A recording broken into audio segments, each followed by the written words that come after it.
안녕하세요, 닥터 윤입니다. 많은 분들이 이제 뭐 초기암, 말기암 이런 얘기 많이 하시지만 특히 전이가 될까 두려워하시는 분들도 많으시고 실제 전이가 되신 분들은 난 두 개의 암을 앓는 건가부터 시작해서 굉장히 많은 종류의 궁금증을 갖고 계십니다. 어떻게 보면 당연한 이야기이기도 하지만 대학병원에서는 자세한 설명을 해줄 시간이 많이 없죠. 그래서 많은 이야기를 못 해주시고 많은 궁금증을 가진 채로 오시기 때문에 몇 번에 걸쳐서 전이암에 대한 이야기를 좀 나눠보도록 하겠습니다. 전이암의 반대말은 원발암입니다. 처음에 뭐 유방이든 전립선이든 갑상선이든 어딘가에 암이 하나 딱 생겼어요. 그거를 원발암이라고 부르고 점점 파고들어서 다른 붙어있는 장기로 옮겨가거나 아니면 암세포가 하나 뚝 떨어져 나와서 그게 혈관이나 림프를 타고 먼 데 가서 자리를 잡고 거기서 막 자라나기 시작하는, 원래 있던 암이 그 위치가 아닌 다른 데서 자라는 거를 전이암이라고 표현을 합니다. 전이암이 위험한 이유는 이 암이 딴 데 가서 하나가 더 있다, 그냥 단순히 그런 의미로 위험하다가 아니라 암이 점점 커지고 퍼지는 그런 과정에서 우리 몸의 면역 체계가 아무런 대처를 할 수 없는 상태다라는 의미가 돼서 위험한 암입니다. 하나만 떨어져 나온 게 아니라 온몸의 암세포가 여기저기 막 흩어져 가서 처음 자라나고 있는 게 발견이 된 거예요. 그러니까 전이암이 하나가 발견되었다는 얘기는 우리 몸 여기저기 암세포가 돌아다니고 있고 거기에 대해서 우리 몸이 충분히 면역 체계를 갖춰서 해결하지 못했다, 그거를 잡지 못했다라는 의미가 됩니다. 그래서 실제로 전이암이 있으신 분들은 원발암만 갖고 있는 분들에 비해서 완치율이 많이 떨어지고요. 실제 사망하시는 분들은 대부분 전이암 단계를 거쳐서 사망하게 되는 경우가 많습니다. 전체 암 환자의 한 절반 정도는 결국에는 전이암을 한번 겪고 치료가 되시거나 아니면은 계속 그냥 암을 안고 가시거나 그렇게 된다고 생각하시면 됩니다. 실제로 전이암으로 넘어가는 분들이 꽤 많아요. 그리고 자주 물어보시는 질문이 그럼 원바람이 전이암으로 갈 때 언제 그렇게 바뀌나요? 라고 물어보는 경우가 많은데 그거는 아직 의학적으로 딱히 발견된 그게 없습니다. 그리고 실제 발견된 전이암 환자분들은 한 75% 정도는 전이가 된 다음에 발견되고요. 원바람이 먼저 발견되고 치료를 잘 하는데 전이 되는 경우는 그거의 한 3분의 1 정도밖에 안 된다고 합니다. 전이암이 그러면 보통 어디로 많이 전이되나요? 라고 물어보면 그거는 원발암 종류에 따라 다르다고 이야기를 드리고 있습니다. 전립선암 같은 경우에는 주로 전이되는 곳이 대부분 뼈로 가는 경우가 많고요. 뭐 가끔 뇌로 가기도 하고, 근데 전립선암이 거꾸로 위암이 된다거나 식도암으로 가거나 이런 경우는 굉장히 드물다고 볼 수 있습니다.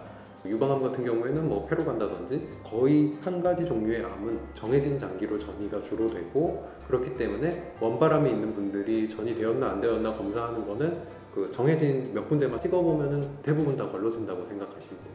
그래도 뭐 이렇게 특이성이 없을까요? 라고 물어본다면은 아무래도 혈관 림프가 많이 지나가거나 모여있는 장기들, 뭐 대표적으로 폐나 간 아니면 뇌 이런 부위들, 이거를 한의학적 표현으로는 마치 스펀지처럼 생긴 조직들이 있는 곳에 암세포가 가다가 걸린다, 그 약간 이런 식으로 정확한 표현은 아니지만 그냥 머릿속으로 생각하시기에 그러면 조금 더 이해가 빠르실 거예요.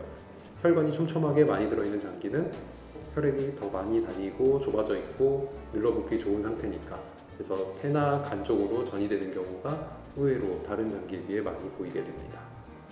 폐로 전이되는 경우에는 물론 폐나 간이나 뇌전이나 다 초기에는 증상이 별로 없어요. 원바람도 암 초기에는 증상이 초기부터 극렬하게 나타나는 경우는 굉장히 드물잖아요. 마찬가지로 전이암도 초기에는 증상이 매우 작습니다. 폐전이 같은 경우에는 어느 정도 커나가면 이제 그때부터 덩어리가 생기면서 이제 숨이나 기침이나 다른 종류의 문제들을 유발하게 되고요. 간에서 점점 커지게 되면은 이제 피로가 확 뛴다든지 아니면 간 수치가 막 오른다든지 복수가 찬다든지 이런 증상으로 발견되는 경우도 가끔 있습니다. 그리고 뇌전이 같은 경우에는 조금 더 빨리 증상이 나타나긴 하는데 머리 안에서 암이 자라면 뇌를 점점 누르기 때문에 두통도 오고 다양한 종류의 증상들이 같이 나오는 경우가 많습니다. 주로 치매 환자 증상 생각하시면 되는데 인지장애의 그러니까 치매 증상 중 일부가 하나씩 톡톡 튀어나오는 경우가 있다고 생각하시면 되고요. 예전에 한번 설명드렸던 선망 증상이라든지 아니면 이렇게 환자가 이렇게 쇼크 오는 것처럼 그러는 경우도 있고, 그래서 이런 증상들이 있으면 검사를 한번 받아보시는 것도 나쁘지는 않습니다. 그리고 간혹 뼈전이로 가시는 분들이 계세요. 전립선암뿐만 아니라 다른 종류의 암들도 뼈전이는 의외로 흔히 일어나기 때문에 한번 나타나면은 굉장히 잘 관리를 하셔야 됩니다. 그 온갖 종류의 전이암 중에 뼈전이가 통증이 제일 심하다고 이야기하는데 환자분들은 보통 한 군데 전이가 됐어요. 그럼 거기에 암이 다시 가서 하나가 자라든 뭐 두세 개가 이렇게 자라든 그러는데, 뼈전이 같은 경우에는 온몸 뼈에 흩어져서 스프레이로 암을 뿌려놓은 것처럼 온몸 뼈에 이렇게 조그맣게 쫙 뿌려져서 자라요. 그리고 어떤 부위에서는 이렇게 좀 빨리 크게 자라기도 하고 어떤 곳에서는 조그맣게 자라기도 하고요. 그래서 뼈전이 같은 경우에 뼈 속에 암이 이제 조금 크게 자라기 시작하면 뼈 가운데에서 암이 자라니까 속에 있는 덩어리가 점점 커지니까 뼈가 스스로 부러진다고 생각하시면 돼요. 아니면은 스스로 부러지진 않더라도 뼈 속을 암이 채우고 있기 때문에 굉장히 뼈가 약해져 있어요. 그래서 다니다가 쉽게 잘 부러진다거나, 그리고 뼈가 갈라지는 그런 상황이 오기 때문에 통증이 심해요. 골절도 잘 일어나고, 그래서 뼈전이를 골절 때문에 발견하는 경우도 의외로 많고요.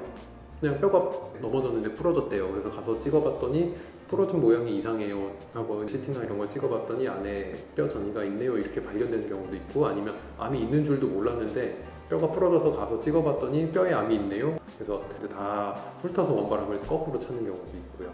그만큼 뼈전이가 증상이 극렬하게 나오고 뼈전이로 인한 통증이 시작되면은 굉장한 통증이 오기 때문에 미리미리 잘 관리를 하셔야 됩니다. 뼈전이에 관련된 암을 갖고 계신 분들은 전이가 안 되게 정말 열심히 노력해 주셔야 되고, 이미 전이가 되었다면은 뼈전이 암이 잘 자라지 않도록 치료를 정말 열심히 해주셔야 됩니다. 뭐 다른 암도 마찬가지겠지만요. 그러면 다음 영상에서는 전이암 치료에 관한 이야기를 좀 해보도록 하겠습니다.